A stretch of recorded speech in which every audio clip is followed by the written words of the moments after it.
गीता में अर्जुन को स्वयं भगवान कह रहे हैं कि उस परमेश्वर की शरण में जा, उसके लिए उन संतों के पास जा जो तत्वदर्शी हो।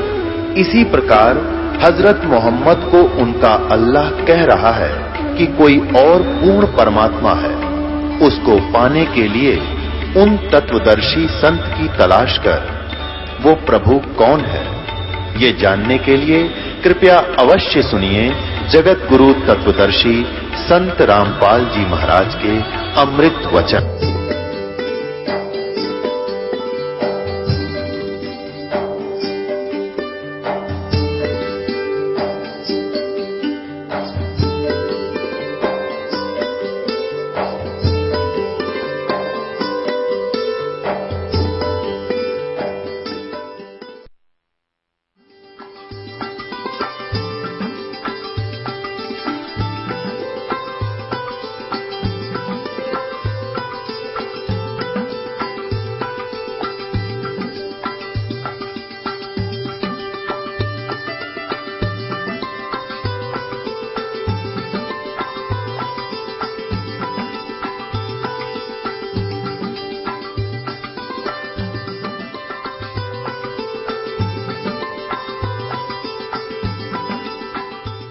दर्शकों, दामाखेड़ा गद्दी नसीब श्री प्रकाश मुनि नाम साहिब जी के अस्वस्थ होने के कारण साधना टीवी के साथ आध्यात्मिक ज्ञान चर्चा में भाग नहीं ले पाए, जिस कारण उनके आदेशानुसार उनके विचारों को उनके द्वारा बताए गए प्रवचनों की सीडी कैसेट के माध्यम से आपके सामने रख रहे हैं तथा उनके आदेशानुसार उनके परम शिष्यों डॉक्टर पारसनाथ जी तथा बांधवगढ़ गद्दी नसीब महंत श्री हरीश दास जी ने प्रकाश मुनि नाम साहिब जी के विचार साधना टीवी को बताए, वो भी आपके सामने रख रहे हैं। नमस्कार, मैं हूं आपके साथ नेहा शर्मा और आप देख रहे हैं हमारा विशेष कार्यक्रम आध्यात्मिक ज्ञान चर्चा। आइए शुरुआत करते हैं कार्यक्रम की और जानते हैं विचार जगत गुरु तत्वदर्शी संत रामपाल जी महाराज, सतलोक आश्रम बरवाला, जिला हिसार, हरियाणा, बनाम कबीर पंथी संतों तथा महंतों के विचार। आपका इष्ट देव कौन है? हम सभी कबीर पंथियों का इष्ट है सदगुरु कबीर साहेब ही को ही हम सब इष्ट मानते हैं। तो आपके अनुसार परमात्मा साकार है या निराकार है? देखिए, परमात्मा का स्वरूप जो हम कहते हैं वह तो सदा निराकार ही होता है। पूर्ण गुरु या सतगुरु की पहचान हम कैसे करेंगे? देखिए, पूर्ण गुरु या सदगुरु की पहचान तो हमें अपने चिंतन से, अपने बोध से, आपके जीवन में जब किसी के उपदेश से या किसी के दर्शन से आपको ऐसा लगता है कि मेरे अंदर कोई चेतना जागृत हुई, वही उसकी पहचान है और कोई दूसरी पहचान नहीं हो सकती। उसी पहचान से ही आपको ये निर्णय करना पड़ेगा कि मेरे लिए ये सदगुरु के रूप में। जी, कबीर साहिब जी ने आदि नाम और सरनाम जो बताया है वो क्या है? क्या आपके अनुसार वस्तु है या कोई वो चीज? नहीं सदगुरु के अनुसार से शब्द नित्य होता है जी, शब्द का नाश नहीं होता जी। और साहिब कहते हैं हम इस संसार में हमारा आना भी शब्द स्वरूप में हुआ, क्योंकि शब्द का नाश नहीं हुआ जी। हम इसीलिए सदगुरु कबीर साहब कहते हैं हम न मरब मरी हैं संसारा, हमको मिला जियावन हारा। जो शब्द शक्ति है वो सदा विद्यमान रहती है और हम शब्द शक्ति में विद्यमान रहते हैं जी। शब्दन विनसे विनसे देही कहें कबीर हम शब्द से नहीं। तो सदगुरु कबीर साहब शब्द की शक्ति और सत्ता को सर्वोपरि बताए जी। और उसका कभी विनाश नहीं होता। ये सदगुरु ने अपने परिचय के रूप में ये दिया। तो जी, कबीर साहेब सतगुरु है या सतपुरुष है? इसमें कुछ भिन्नता है या नहीं? सदगुरु कबीर साहब सदगुरु के रूप में इस संसार में, ज्ञानी पुरुष के रूप में इस संसार में आए, इसलिए हम उसे सदगुरु के रूप में मानते हैं। तो इस सृष्टि की रचना के बारे में कुछ बताएंगे हमें? सृष्टि की रचना के विषय में जो साहिब के पंथ में जो ग्रंथ में चर्चा है वो इस तरह से कि सतपुरुष की आज्ञा से निरंजन ने इस तीनों लोक की रचना की, ऐसा चर्चा है ना? तो सतपुरुष की आज्ञा से निरंजन ने तीनों लोकों की रचना की। तो कबीर जी ने कहा था कि जब धर्मदास जी से कहा था कि जब तक आपका वंश रहेगा तब तक मैं यानी कबीर जी इस धरती पर नहीं आऊंगा। देखिए, वंश का तात्पर्य होता है सदगुरु का वंश कहाँ विद्यमान होता है? क्योंकि सदगुरु तो कोई शादी विवाह या बच्चे या किसी प्रकार संसार के रूप में विद्यमान नहीं रहते हैं। सद्गुरु की शब्द जो शक्ति है, जिस अंश में विद्यमान रहता है वही उसका वंश होता है। तो सद्गुरु कबीर साहब ने कहा, वचन माने सो हंस हमारा। हमारा हंस कौन है? जो वचन को मानता है।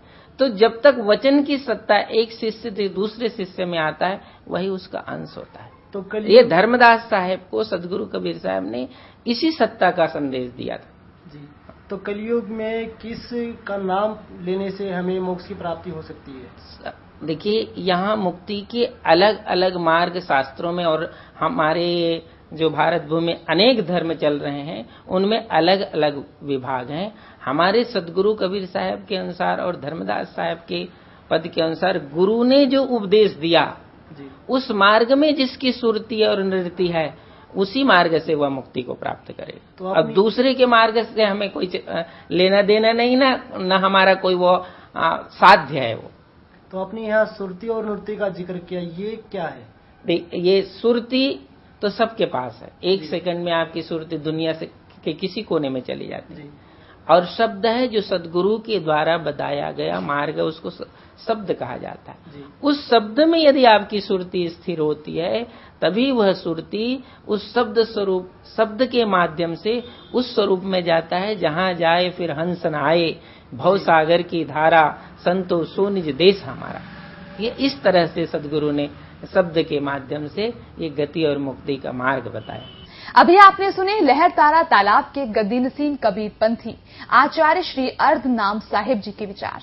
और आइए अब जानते हैं दामाखेड़ा गद्दी नसीम कबीर पंथी श्री प्रकाश मुनि नाम साहिब जी के परम शिष्य बांधवगढ़ गद्दी नसीम महंत श्री हरीश दास जी द्वारा बताए गए प्रकाश मुनि नाम साहिब जी के विचार। महाराज जी, हमने सुना है खरसिया वाली गद्दी तथा इससे संबंधित लहर तारा बनारस वाली गद्दी भी दामाखेड़े संबंधित है। कैसे सारी गद्दियां यही से ही निकली है, सब यही से संबंध है। सब वंशनुमाई आज भी उन्होंने वंश गुरु की परंपरा को मानते हैं, वही नाम को मानते हैं। अभी आपने सुने दामाखेड़ा गद्दी नसीम कबीर पंथी श्री प्रकाश मुनि नाम साहिब जी के परम शिष्य बांधवगढ़ गद्दी नसीम महंत श्री हरीश दास जी द्वारा बताए गए प्रकाश मुनि नाम साहिब जी के विचार। और आइए अब जानते हैं दामाखेड़ा गद्दी नसीम कबीर पंथी श्री प्रकाश मुनि नाम साहिब जी के परम शिष्य डॉक्टर पारसनाथ जी द्वारा बताए गए प्रकाश मुनि नाम साहिब जी के विचार।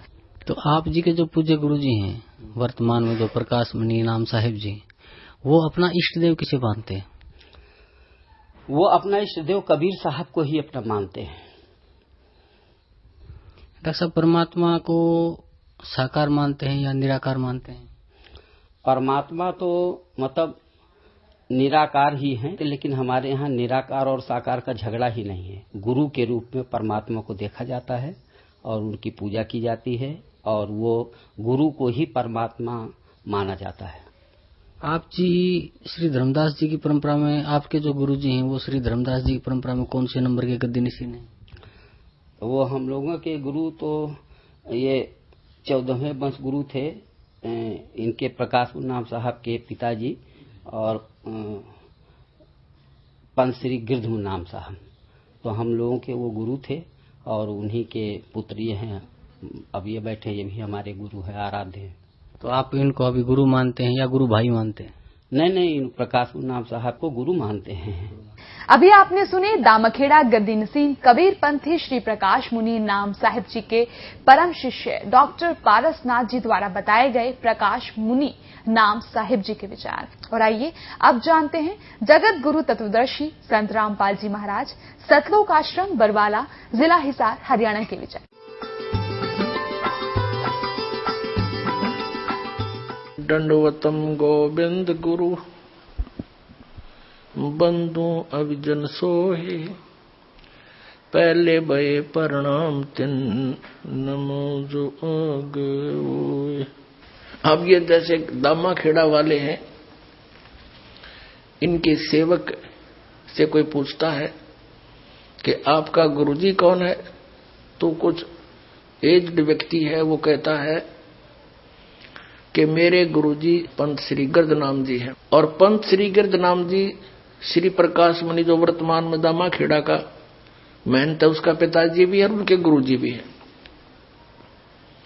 फिर उनसे पूछा कि ये प्रकाश मुनि जो है वर्तमान के महंत जी दामाखेड़ा के, ये आपके गुरुजी हैं या गुरु भाई है?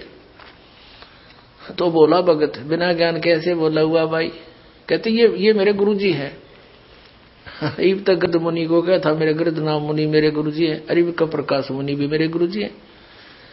अब गृद मुनि के शिष्य और पुत्र श्री प्रकाश मुनि, और उसी का गृद मुनि का कोई और शिष्य, तो दोनों गुरु भाई हो गए, प्रकाश मुनि और वो गृद मुनि का शिष्य। और फिर वो शिष्य ने कहा कि मेरा यू प्रकाश मुनि भी गुरु है। खा के उसके ज्ञान को, धिक्कार ऐसे ज्ञान को। एक गुरु भाई एक भाई और दूसरे अपने छोटे बड़े भाई ने कहा यो मेरा बाप भी है, यो भी मेरा बाप है, तो उस शराब में बोल सके क्या कति बोली बूझ। जब गुरु भाई को और फिर गुरु में अपना उसने, वही नाम उसके पास वही आपके पास, और दोनों के पास कख नहीं। अभी आपने सुने जगत गुरु तत्वदर्शी संत रामपाल जी महाराज, सतलोक आश्रम बरवाला, जिला हिसार, हरियाणा के विचार। और आइए अब जानते हैं दामाखेड़ा गद्दी नसीम कबीर पंथी श्री प्रकाश मुनि नाम साहिब जी के परम शिष्य डॉक्टर पारसनाथ जी द्वारा बताए गए प्रकाश मुनि नाम साहिब जी के विचार। कबीर जी ने सार नाम का वर्णन भी किया है, क्या ये सतनाम की ओर संकेत है या कोई और मंत्र है? हाँ, सार नाम जो है वो सार शब्द है, और वो गुरु दीक्षा में हमारे यहाँ हमारे पंथश्री आचार्य साहब देते हैं, और वो 5 शब्द देते हैं, 5 नाम। तो ये 5 नाम ही सार शब्द हैं। सार शब्द का मतलब ये है कि जैसे परमात्मा का जो वाचक शब्द है उसी को सार शब्द कहा जाता है, सत्यनाम कहा जाता है। परमात्मा सत्य स्वरूपी हैं, तो सत्यनाम ही उनका सत्यनाम है। और ये मतलब मनुष्य का देखा जाए तो जो नाम है 5, ये मनुष्य का ही उसके गुणों का आत्मा का द्योतक है। जो आत्मा का नाम रखा जाएगा, तो जैसे आत्मा कहा गया है कि चेतन अमल सहज सुख राशि और अजर अमर है, उसी तरीके से ये उसी के ऊपर नाम रखे गए हैं। और ये सब मतलब ये कभी स्थिर रहते हैं, कभी बदलते नहीं हैं। अविनाशी शब्द है और परमात्मा का वाचक शब्द है, वही सार शब्द है, सार नाम है, और ये गुरु ही देते हैं। तो जो 5 नाम आपके गुरुजी देते हैं, वो 5 नाम कौन कौन से? वो 5 नाम मतलब उनके जैसे आदि नाम, अजर नाम, अमर नाम, अमी नाम, मतलब ये जो आत्मा का हमारे जिसको लेकर के मनुष्य प्रकट होता है धरती पर, उसी के स्वरूप का वाचक शब्द है। कोई अलग से नाम नहीं दे, जो सत्य है उसी को सत्य कहा गया कि आत्मा का स्वभाव क्या है, ये आदि है, अनादि है, इसका अजर है, अमर है, निर्विकार है, चेतन है। तो यही सब उसके 5 नाम दिए जाते हैं इसी आधारित पर।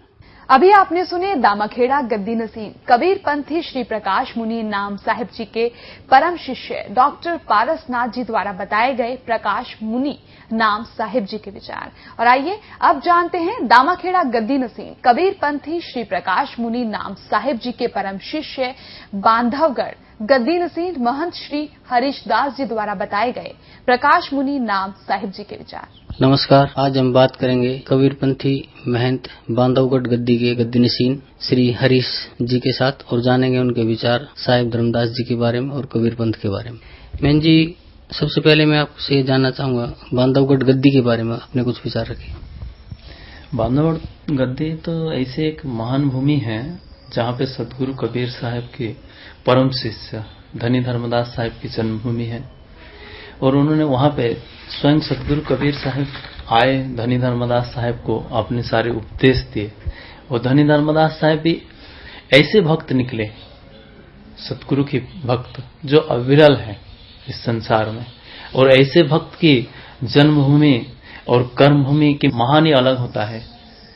इसीलिए कहा भी गया है, सतगुरु धन्य वो भक्त जानिए जहां जन्मे गुरु भक्त। जहां पे गुरु भक्त की जन्म होता है उसी भूमि की महानता ही होता है।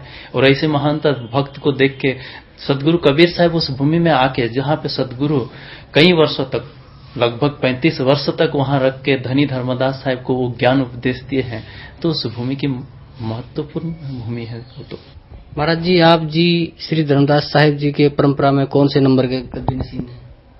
अभी वर्तमान हमारे इस गद्दी में जो धनी धर्मदास साहिब की परंपरा में वर्तमान अभी जो पंत श्री हजूर प्रकाश मुनि नाम साहेब गद्दीसीन है वो 15वें वंशगुरु है।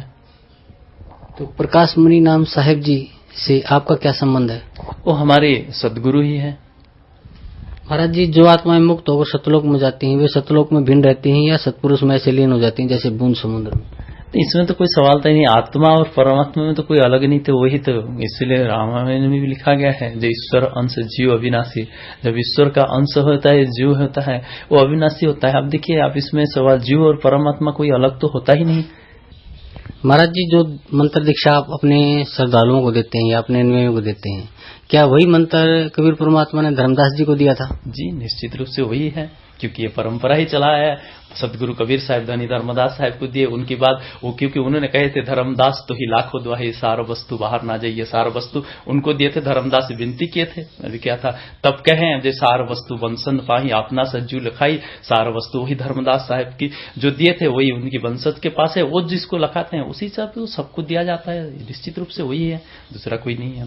तो कबीर परमात्मा ने जो धर्मदास जी को मना किया था, जब वाणी बोल रहे थे कि उन सार वस्तु बाहर न जाने के लिए मना किया था, तो अब वह सार वस्तु बाहर कैसे आई फिर? कि उन्होंने फिर आशीर्वाद दिए, क्योंकि उन्होंने दया की भीख मांगे, जी मुझे दे रहे हो ये सार वस्तु। उनकी आत्मा में इतने भाव आ गया था, जीव जगत की प्रति हर पे अंतर दया भावना आ जाए थे। जब मेरा मुक्ति होगा तो क्या होगा, बाकी संसार के जीव कहाँ जाएगा, जो इस नाम को हम गुप्त रख देंगे। तो आप संसार की सत्य पुरुष हो, संसार के जीव के कल्याण करने के लिए आप ये सार वस्तु कैसे जाएगा? तो उन्होंने उस वंश परंपरा को स्थापन करके उन्होंने बोले ये वंशन के पास रहेगा, जो वंश शरण में आएगा वही सार शब्द को पाके भवसागर से तर सकता है। कबीर जी ने सार नाम का भी वर्णन किया है, वह सतनाम की ओर संकेत है या कोई अन्य मंत्र है? वही सत्यनाम ही है। अभी आपने सुने दामाखेड़ा गद्दी नसीन कबीर पंथी श्री प्रकाश मुनि नाम साहिब जी के परम शिष्य बांधवगढ़ गद्दी नसीन महंत श्री हरीश दास जी द्वारा बताए गए प्रकाश मुनि नाम साहिब जी के विचार। और आइए अब जानते हैं जगत गुरु तत्वदर्शी संत रामपाल जी महाराज सतलोक आश्रम बरवाला जिला हिसार हरियाणा के विचार। महाराज जी, दामाखेड़ा वाले संतों में महंतों का कहना है कि जो सार शब्द कबीर साहब जी ने धर्मदास जी को दिया था वही सार शब्द हम अपने अनुयायियों को प्रदान करते हैं। और हम यह भी सुनते हैं कि कबीर साहब जी ने धर्मदास जी को यह सार शब्द गुप्त रखने के लिए कहा था। यह कहाँ तक सत्य है?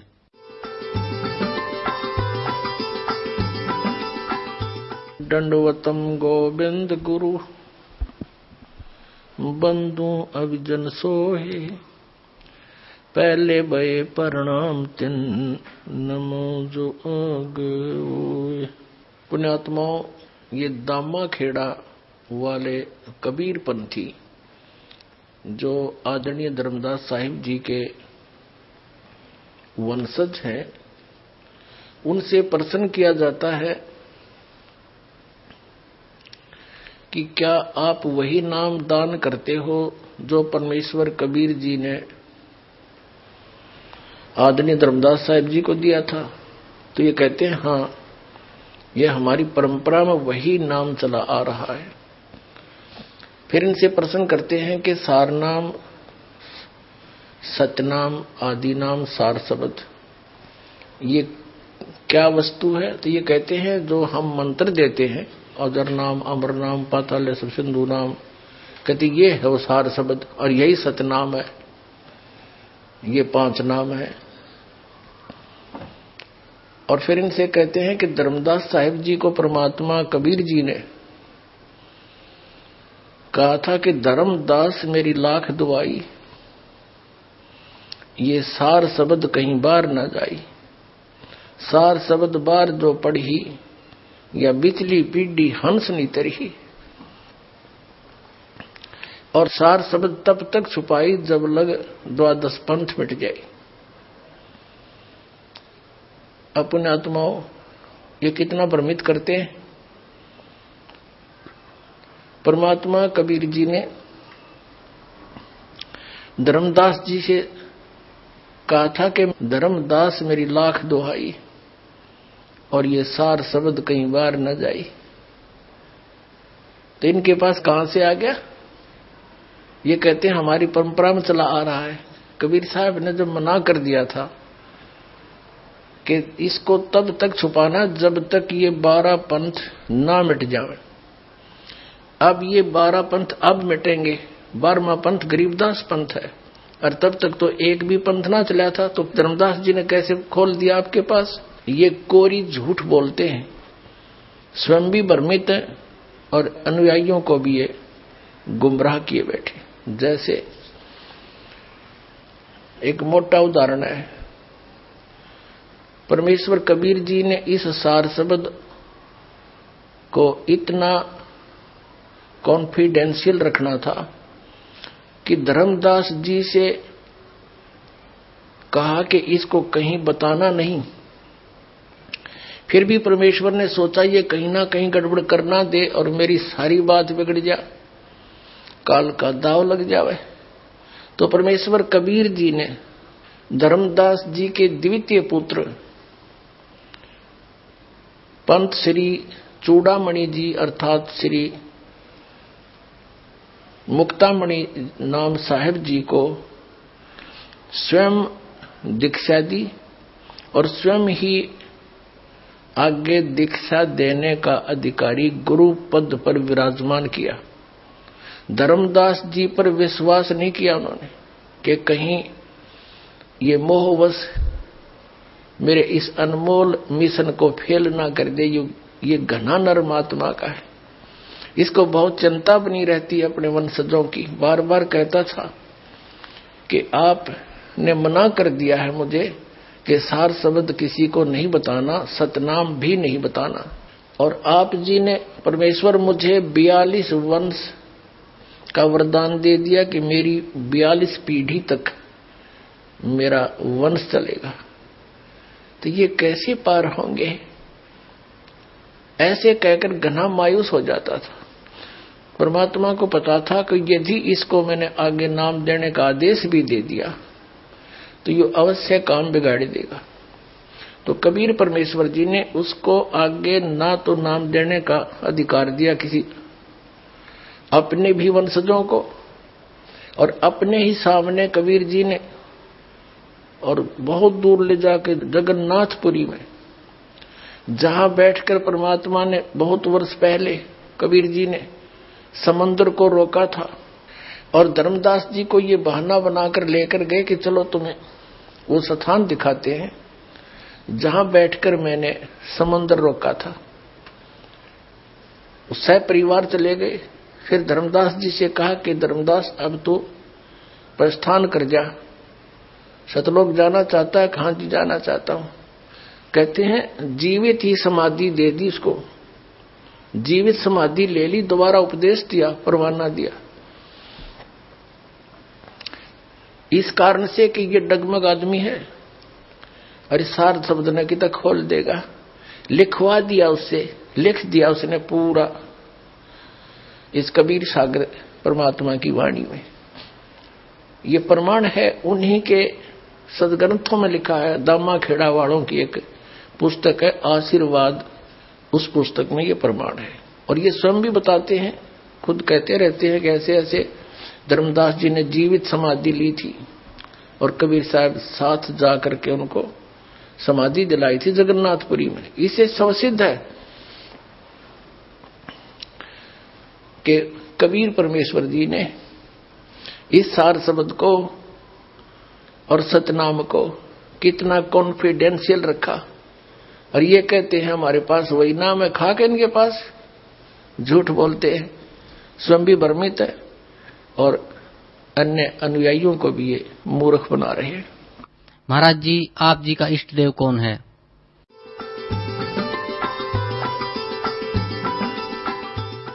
मुझ दास का जो इष्ट है, इष्ट देव है, वो परम अक्षर ब्रह्म है, जिसके पर्यायवाची शब्द परमेश्वर, सत्यपुरुष, अकाल मूर्त, शब्द स्वरूपी राम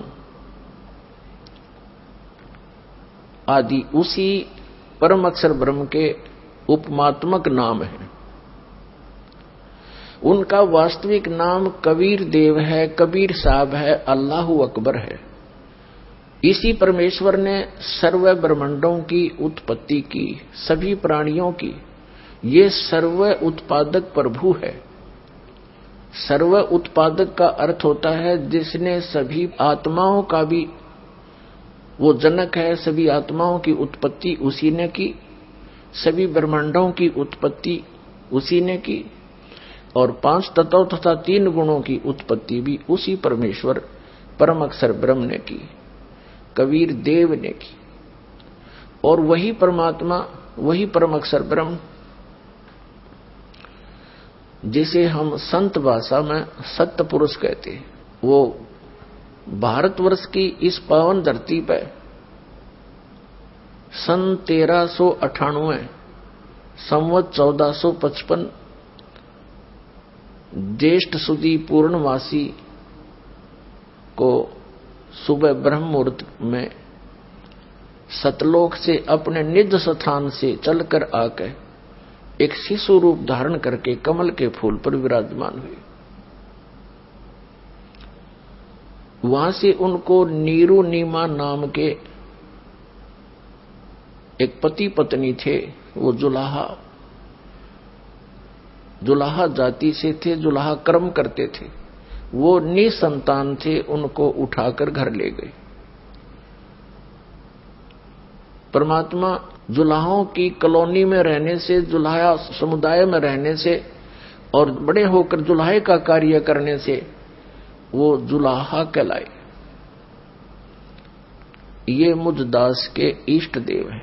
महाराज जी, इष्ट देव और सतगुरुदेव एक ही हैं या इनका अस्तित्व भिन्न भिन्न है?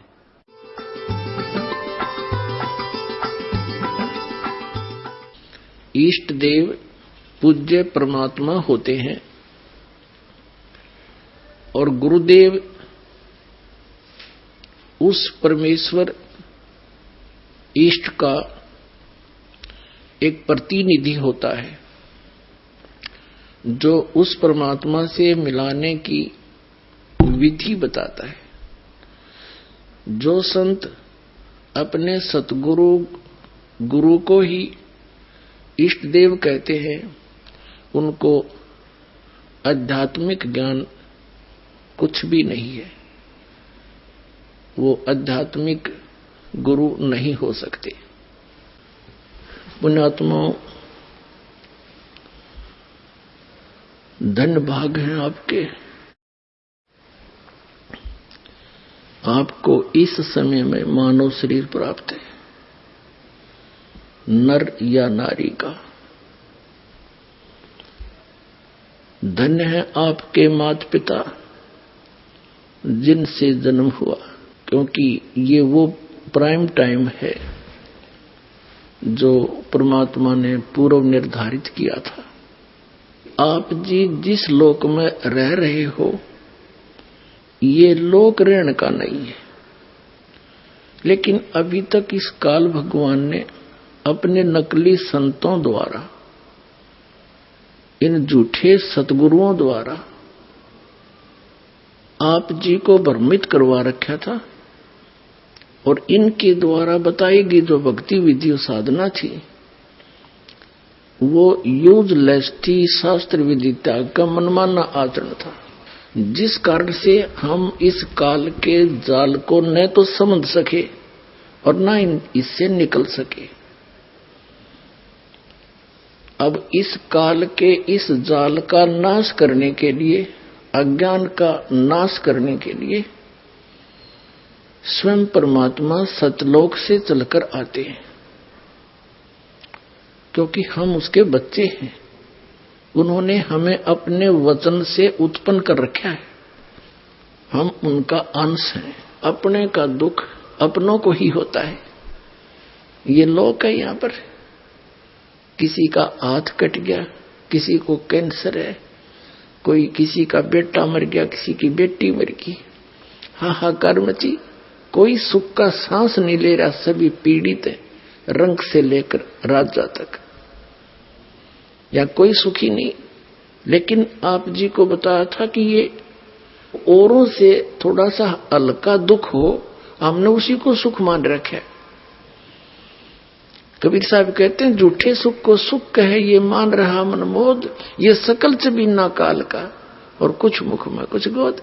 इस काल भगवान के इस जाल को समझाने के लिए स्वयं परमेश्वर को आना पड़ता है, अन्यथा ये किसी भी जीव को रास्ता नहीं देता, सबको मिसगाइड कर देता है। जैसे बड़े बड़े महापुरुष जितने भी ये गुरु पद पर विराजमान पहले हुए हैं या जो वर्तमान में है, ये परमात्मा की बहुत प्यारी आत्मा है, कबीर भगवान की। वैसे तो सारी उसकी प्यारी आत्मा है, लेकिन ये बहुत ज्यादा भक्ति युक्त थे। ये पूर्व जन्म के पुण्यकर्मी प्राणी थे और काल उन्हीं को सिलेक्ट करता है जिनके पास अच्छी मोटी गठड़ी और धन की, उन्हीं को ठगता है, लूटता है, फिर इनको प्रभु बना देता है। ये फिर साहेब कहने से प्रसन्न होते हैं।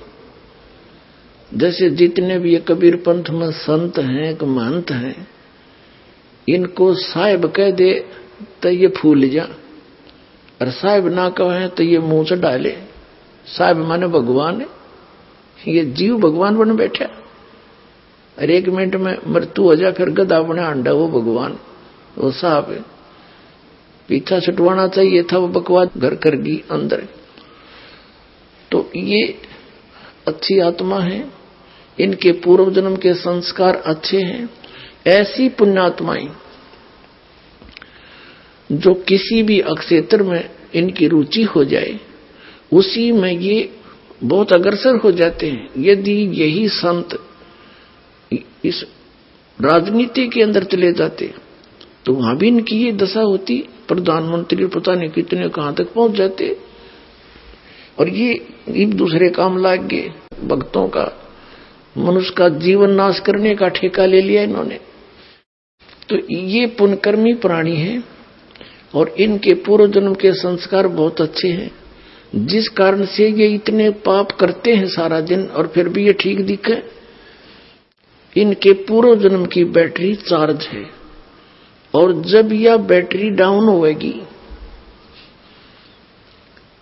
क्योंकि चार्जर आगे है नहीं, चार्जर का अर्थ है सत भक्ति शास्त्र अनुकूल साधना, वो कंप्लीट कोर्स पूरे संत से प्राप्त करके साधना भक्ति करे तो उसका फिर से बैटरी चार्ज हो जाती है, अर्थात उसके वो पुण्य स्टार्ट हो जाते हैं संग्रह होने। वो इनके पास है नहीं, और जिसका दुष्परिणाम इनको फिर अंत में भोगना पड़ता है। और आप भी बाहर लाद ले जाते हैं जनता को मिसगाइड करने का, परमात्मा के बच्चों को दिशाहीन करके, उनके अनमोल मनुष्य जीवन को नाश करके, और फिर स्वयं ये प्रेत योनि में जाते हैं या कि तक गधे की योनि भोग रहे होते हैं। ये नकली साहब, ये महंत संत और ये जितने आचार्य और शंकराचार्य और मंडलेश्वर है। दास का कहने का तात्पर्य है कि इन संतों ने भी सोचना चाहिए, इन्होंने समझना चाहिए दास क्या कह रहा है। कोई आपका दुश्मन नहीं, आपके हित की बातें कह रहे हैं, प्रमाण दिखा रहा हूं। आप भी उस परमात्मा के बच्चे हो, और जिनको आप गुमराह किए बैठे वो भी परमात्मा के बच्चे हैं। आप दोनों दोषी हो रहे हो मिसगाइड करके उस भगवान के बच्चों को। अगर ये बीच में ये संत महंत ना होते तो पूरा विश्व आ जाता इस मार्ग को समझकर। जैसे जो ये राधा स्वामी धन धन सतगुरु सच्चा सौदाले, और ये जय गुरुदेव और निरंकारी, ये जितने भी, और ये अन्य जितने सतपाल जी महाराज और ये बाल योगेश्वर कहें जिसने प्रेम जी महाराज,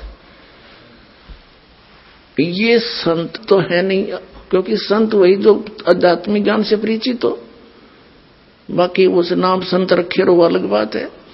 अब इनके जो फंस गए वो क्या करते, जैसे मधु परमहंस और ये जितने भी कबीरपंथी संत महंत, अब जैसे दास इनकी जो अनुभूति है, इन्होंने जो सारे जीवन में जो कुछ भी जाना समझा अनुभव किया वो लिख रखा है।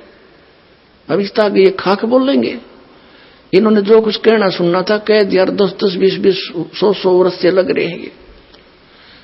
अब इनके इतिहास दिखा दिए। अब अपने गुरुजी के बारे में जो कुछ भी कोई उस पंथ से संबंधित इस दास के वचन सुनता है तो उनका समाधान वो किससे कराता है? अपने गुरुजी से। अब गुरुजी कैसे स्वीकार करे कि भाई मैंने यू सच्चा है, मैं झूठा हूं? क्यों? उसके आगे, उसके सामने अहम अट जाएगा, ईगो है उसके अंदर। और यह ईगो इस जीव की सबसे बड़ी दुश्मन है। कबीर साहब कहते हैं, राज तजना सहज है और सहज त्रिया का ने मान बढ़ाई ईर्षा दुर्लभ तजनाइए। अरे इनके तजे बिना भगवान नहीं मिले। अब ये फिर अपने ही गुरुओं से पूछते हैं तो गुरुजी कह देते नहीं, उसको क्या पता। और फिर यहां तक बताते हैं, इस जम्मू वाले ने तो अपने उसमें, इसका जी जागरण पर आता है प्रोग्राम, उसके नीचे बताते हैं ये लिखवा दिया कि मन ने कोई आत्मिक ज्ञान चर्चा नहीं करी। अरे यू बोलने लग गया, दे चौड़े में झूठ बोल रहा है। स्वामी जी, हमारे शरीर में कुछ कमलों का विवरण आता है, ये कहाँ कहाँ है? सबसे पहले मूलाधार चक्र पर 4 चतुर्दल कमल हैं, जहाँ गणेश जी का वास है, सिद्धिदायक है, वहीं से पूरे कार्य संचालित होते हैं। जो भी शक्तियां गुरुदान से ही प्रारंभ होती हैं। शिशुनेन्द्रिय पर खट्दल कमल है, जहाँ ब्रह्मा जी का वास है और यहीं से सृष्टि होती है, वो रचयिता है और इसको स्वादिष्टान चक्र भी कहते हैं। मणिपूरक चक्र नाभि में, जहाँ विष्णु जी का वास है, अष्टदल कमल कहलाता है, यहीं से संचाल पालन करता। पेट ही हमारे पूरे जिस्म का पालन कर रहा है। और हृदय में चौथा चक्र है अनहद चक्र, जहाँ शिव का वास है, अहंकार के देवता है, जो अनुभूति हो रही मैं हूँ, ये वहां से ही ताकत चलती है। 5वां विशुद्ध चक्र कंठ में, जहाँ आदिशक्ति है, जितने भी स्वर हैं वो कंठ से ही निकलते हैं, यहीं पर ही वो बनते हैं। और 6ठा आज्ञा चक्र, जहाँ आत्मा का वास है, यहीं पर ही आत्मा बैठ करके पूरे शरीर का संचालन करती है। 7वां सहस्त्रसार है, जहाँ पर मन और निरंजन का वास है। वेद यहाँ तक बोल रहे हैं और योगेश्वर यहाँ तक बोल रहे हैं। कबीर साहब ने 8वें चक्र की भी बात कही, सूरत कमल सदगुरु को वासा, तो संतत्व का 8वां चक्र शीश से सवार हाथ ऊपर बोला गया। 8वें चक्र की बात संतत्व की धारा बोली। 8वां चक्र कहाँ होता है महाराज? शीश से सवा हाथ ऊपर, इसको बोला अधर आसन किया, अगम प्याला पिया। कबीर साहब की वाणी में देखते हैं तो सूरत कमल सदगुरु को वासा, इसको सूरत कमल भी कहते हैं, अष्टम चक्र भी कहते हैं। शीश से सवा हाथ ऊपर, शून्य। अब फेल हो गया यूं कि 8वां कमल है। अरे परमात्मा की वाणी में लिखा हो तो 9वें कमल में पूर्ण ब्रह्म भाई। और मधु परमहंस जी नो क्या करता, मेरे पास जो वस्तु है इस ब्रह्मांड में नहीं है और सब भक्ति के चोर हैं, बाकी के उसको छोड़ के पाखंडी है।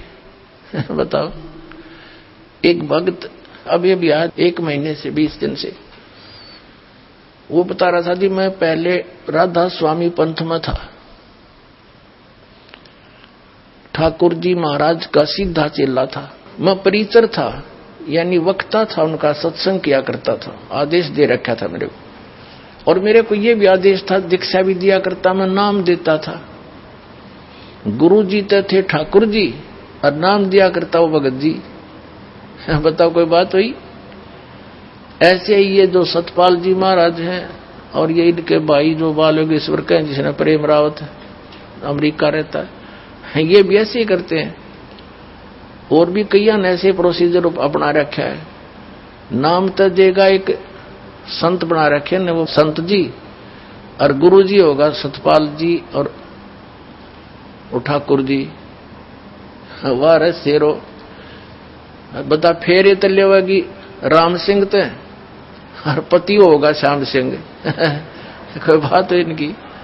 तो पुण्यात्मा ये सारा ही ऊट पटांग हो रहा था। इस दास पर दया करी दाता ने। ठीक है, संघर्ष तो करना पड़ा, जेल तक जाना पड़ा। इन अज्ञानियों ने दुनिया को भ्रमित करके रामपाल गुंडा है, गुंडा है, न्योना बताया 1 नंबर का आदमी है। ये पता लग जाएगा, ये पता लग जाएगा संसार को।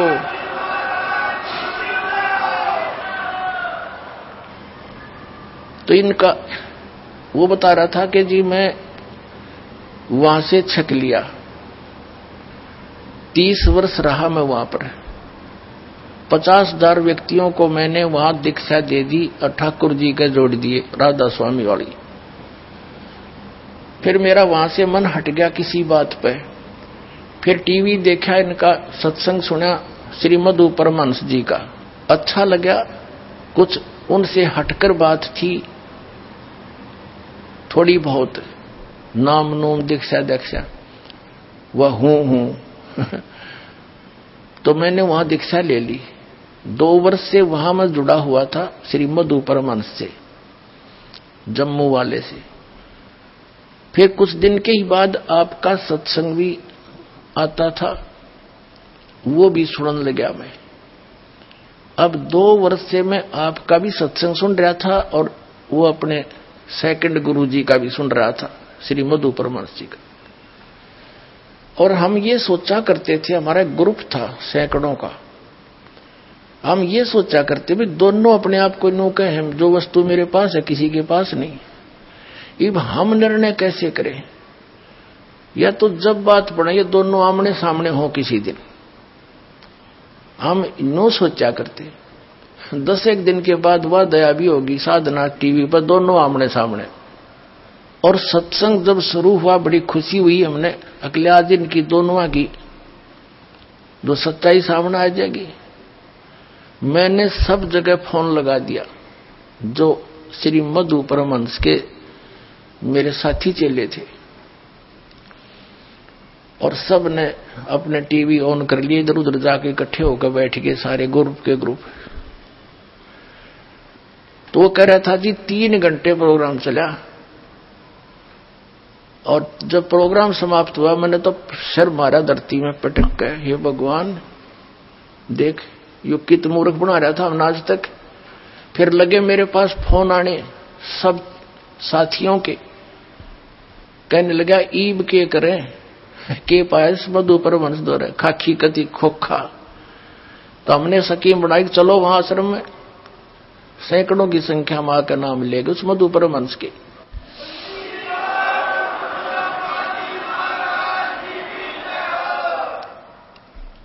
अब वो क्या कहता है कि मैंने आध्यात्मिक ज्ञान चर्चा करी है को नहीं, टीवी पे अब सत्संग आता है इसका जी जागरण पे, उस पे एक नीचे हेडिंग लिखने लग रहा है, देख ये कौन है शैतानी ताकत जो इस ब्रह्मांड पर राज करती है? मन। साहिब वाणी में कह रहे हैं, मन ही आहे काल कराला, जीव नचाए करे बेहाला, जीव के संग मन काल रहाई, अज्ञानी नर जानत नहीं। इसका मतलब है कि हम सब के अंदर यथार्थ में एक ऐसी ताकत काम कर रही है जिसका पूरा हुक्म आत्मदेव को मान। देख ये संत है, यानी आर को स्वीकार ना करके बकवादों में बढ़ गए। जैसे दो सही पहलवान हो और दोनों कुश्ती करते हैं और एक तो हारे जीतेगा, एक ने दूसरे को हरा दिया, तो दोनों गले से मिलते हैं और हाथ मिलाते हैं और खुश होकर अपनी हार स्वीकार करता कि मार गया, यू जीत गया। भाई सरेआम कहते हैं वो है महान आत्मा, ये महान आत्मा है। सरेआम झूठ बोला ने कहा आत्मी ज्ञान चर्चा हमने करी है को नहीं, अरे सामने बोलने लग रहा। अब आप थोड़ा सृष्टि की रचना पर प्रकाश डालें और हमें बताएं इसके बारे में। सृष्टि की रचना के विषय में कबीर साहब का कहना है, शब्द है धरती, शब्द आकाश। नानक देव जी भी कह रहे शब्द शब्द भया प्रकाश, सकल सृष्टि है शब्द के पाछे, नानक शब्द घटा घटा से। कबीर साहब ने जब इस सृजन का वृतांत अनुराग सागर वाणी के अंदर भी आता है, उन्होंने किसी मटेरियल को कहीं से लिया नहीं था और शब्द ही के द्वारा अपनी इच्छा शक्ति के द्वारा पूरे ब्रह्मांड की रचना की। इसको विस्तार से देखना है, हमारी वेबसाइट पर हमने सृजन के विषय में डिटेल दी हुई है, ये 2 शब्द में नहीं दी जा सकती। अब आध्यात्मिक ज्ञान चर्चा क्या चीज है? परमात्मा के बारे में आप कहीं बैठकर किसी से चर्चा कर लो, आध्यात्मिक ज्ञान चर्चा है। टीवी वालों ने उससे पूछ लिए जो प्रश्न पूछने थे, उनका उसने जवाब दे दिया। इधर से हमारे पूछ लिए, हमने जवाब दे दिया, दोनों चला दिए। और आध्यात्मिक ज्ञान चर्चा कौन सी हो भाई? अब इसका सिर घूम गया, अब इन्हें ठिकाना नहीं रहेगा इस पृथ्वी पर। देख लेना, या तो इन्होंने स्वीकार करना पड़ेगा और कहना पड़ेगा अपने चेलों को।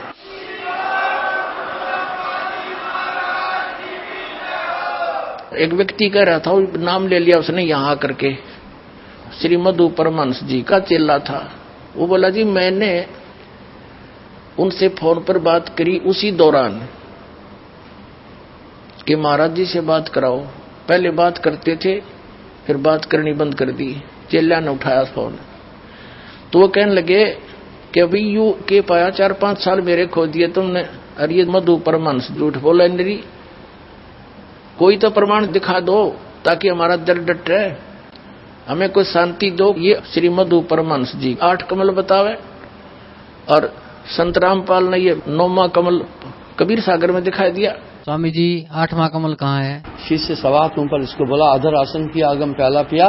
कबीर साहब की वाणी में देखते हैं तो सूरत कमल सदगुरु को भाषा, इसको सूरत कमल भी कहते हैं, अष्टम चक्र भी कहते हैं। सिर से सवा ऊपर 0।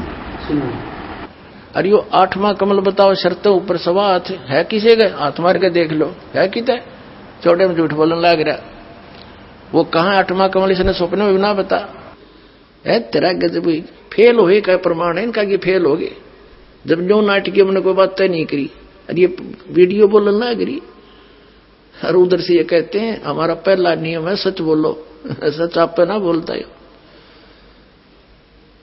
अब जैसे राधा स्वामी वालों की दास नवा सारी इतिहास दिखा दी और परमात्मा जिन महापुरुषों ने भगवान पाया उससे मेल करा दिया, वो फेल कर दिए।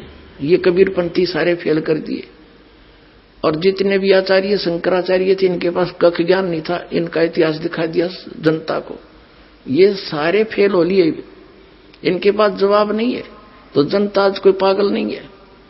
और ये जो नकली संत महंत कबीरपंथी या दूसरे हैं ये ना होते, जैसे जो श्रद्धालु इन संता के नहीं फंसे हैं और एक कॉमनली जैसे कोई मंदिर मस्जिद में जा रहे हैं, मंदिर में जाते हैं, आप पे पूजा करते हैं, व्रत करते हैं, या सालासर वैष्णो देवी जाते हैं, उन्होंने जब ये ज्ञान देखा सुना और प्रमाण देखे पुराणों में तो तुरंत आगे वो फटाफट आने लगे। ये तो बात सच्ची है, जिन पुराणों को हम रोज पढ़ते थे और जिनको सत्य मानते हैं उनमें क्या लिखा, ये धर्मगुरु क्या बकवाद कर रहे हैं, इन्हें बैठा दिया हमारा।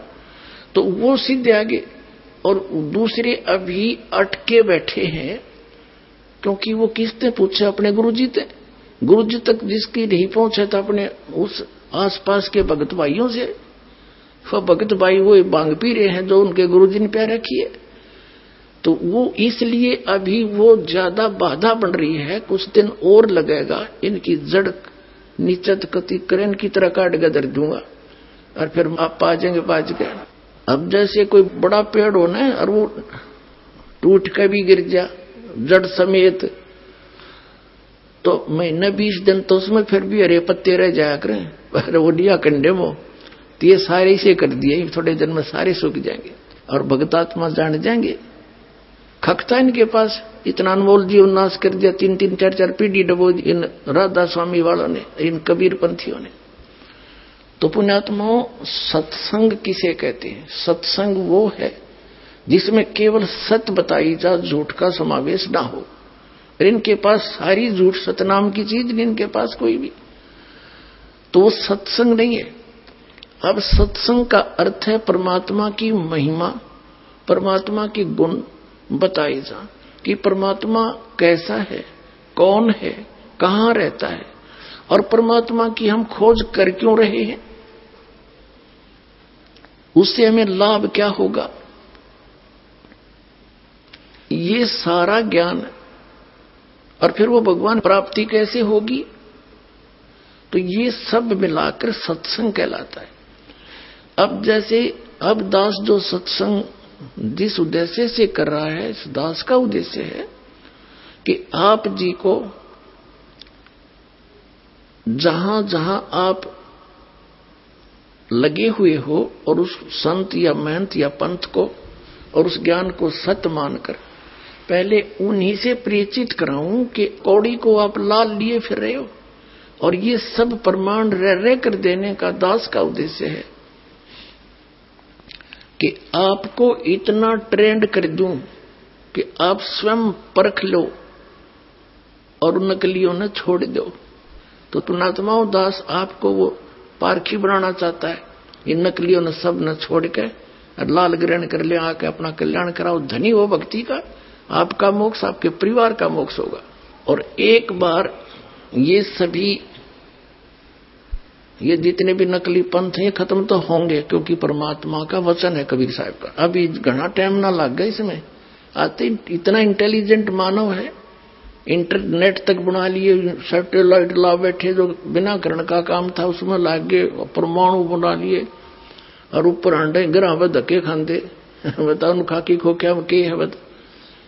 ये अपना जो पीछा छुटाना है या भक्ति करके चलेंगे सतलोक में, ये बनावांगे असली, ये विज्ञान है जो तत्व ज्ञान, इसको समझेंगे, इस तरफ सब डाइवर्ट होंगे एकदम।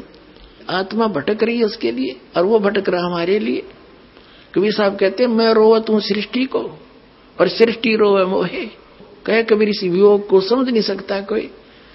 हम तो उस भगवान को ढूंढ रहे हैं, हमें सुख हो, हमारे घर में बचाव हो, बाल बच्चों का बचाव हो और हमें आवश्यक वस्तुएं उपलब्ध हों जिनकी हमें रिक्वायरमेंट है और मोक्ष हो। फिर हम जाते हैं इधर उधर भटक रहे हैं। तो जिनके पास कख नहीं वहां हम सेट होकर बैठ गए और दास इतने दिन तक शोर मचा रहा है, तुम गलत जा रहे हो, तुम्हारा जीवन नाश हो रहा है, मुझे न कहो तो निंदा करता है। तुमने निंदा की परिभाषा का ना पता, फिर जब यह निंदा है साची कहने की तो यह निंदा तो दास पर छूटे कोई नहीं, पर यह निंदा नहीं है, एक महापरोपकार है। अब मैं कैसे चुप रह सकता हूं, मुझे पता लग गया तुम्हारा जीवन नाश हो रहा है। मनुष्य जीवन को बालकों का खेल है मिलना।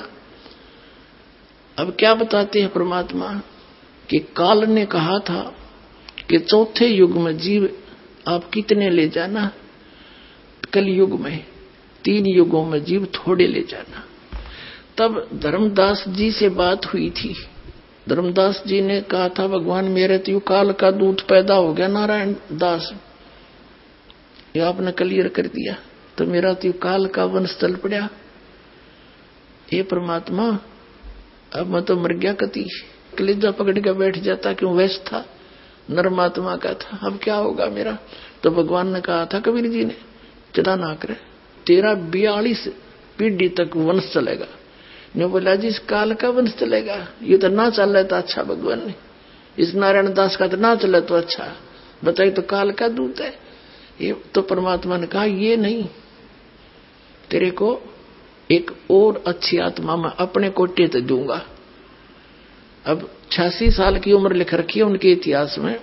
चूड़ामणि जी का जन्म हुआ, धर्मदास जी की 86 वर्ष की उम्र हो रही थी। ये देखिएगा एक पुस्तक है आशीर्वाद शताब्दी ग्रंथ,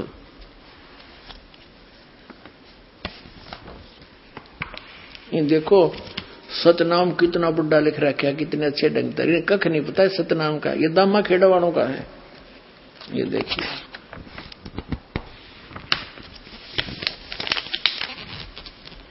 ये देखिएगा, ये है ग्रंथ परिचय आशीर्वाद ग्रंथ। ग्रंथ का नाम आशीर्वाद शताब्दी ग्रंथ। संरक्षक है पंत श्री हजूर प्रकाश मुनि नाम साहिब, जो वर्तमान में आचार्य कबीर पंथ दामा खेड़ा जिला रायपुर छत्तीसगढ़। प्रकाशक है श्री सतगुरु कबीर धर्मदास साहेब वंशावली प्रतिनिधि सभा कबीर धर्मनगर दामा खेड़ा रायपुर छत्तीसगढ़। सौजन्य से अपने गुरुदेव पूजनीय महंत श्री पुरुषोत्तम दास जी साहिब, दादा श्री किशन लाल जी, दादी श्रीमती रूपा देवी आदि आदि। अच्छा फिर है लेखक, लेख किसका है, पंत श्री गिरंद मुनि नाम साहिब, डॉक्टर पार्शनाथ श्री महेंद्र सिंह वर्मा। प्रवचन है पंत श्री प्रकाश मुनि साहिब। ये सारा कुछ इनका लिख रखा है। मुद्रक है विजय लक्ष्मी ऑफसेट नागपुर दूरभाष, इतने इतने। और ये है वर्तमान में दामा खेड़ा के अंदर प्रकाश मुनि नाम के कबीर धर्मनगर दामा खेड़ा शताब्दी वर्ष पर शुभकामनाएं। ये श्री प्रकाश मुनि जी महाराज हैं।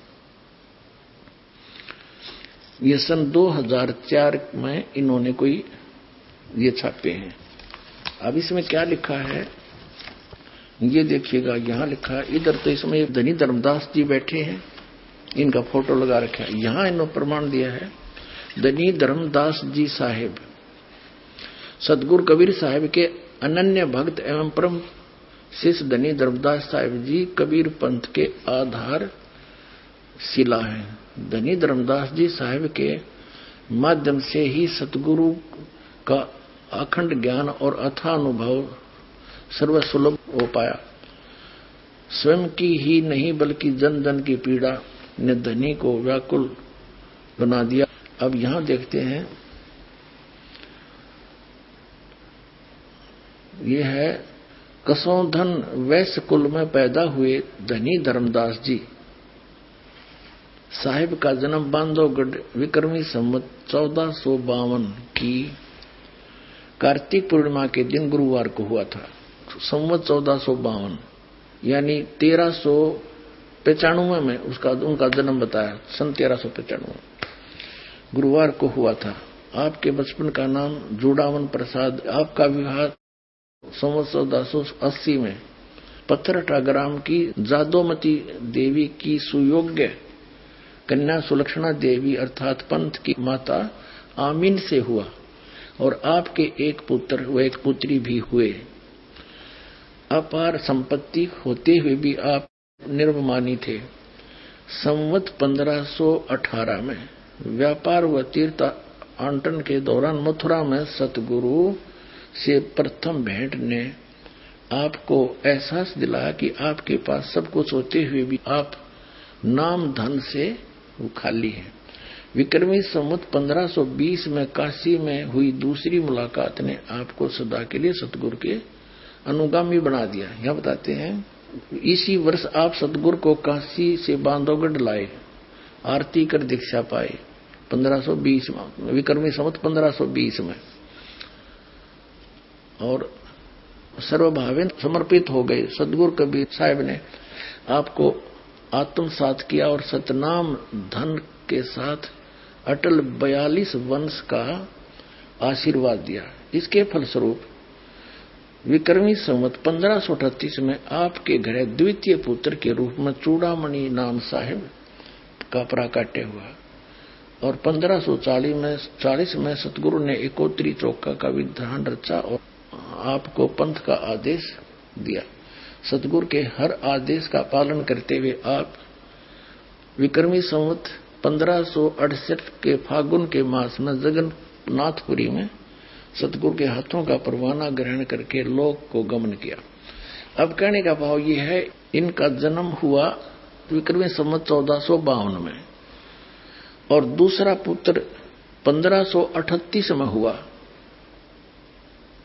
1538 48 वर्ष तो वो ले लो उधर से पहले वाले और 38 ये जोड़ दो, 48 और 38 86 वर्ष हो गए।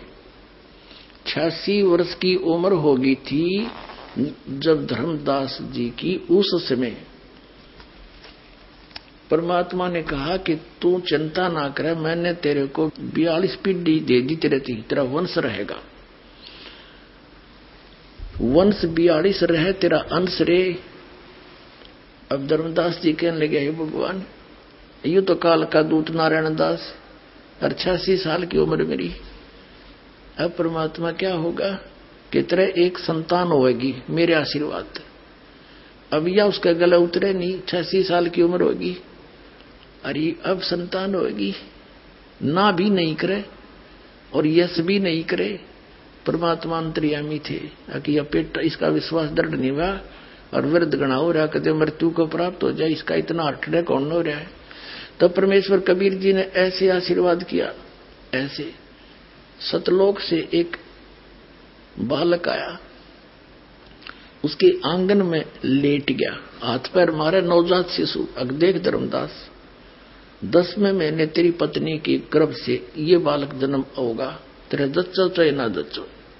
जो बोला जी जच जीवित है। जब इसी लीला देखी और फिर वो बच्चा वापस कर दिया, आत्मा गई।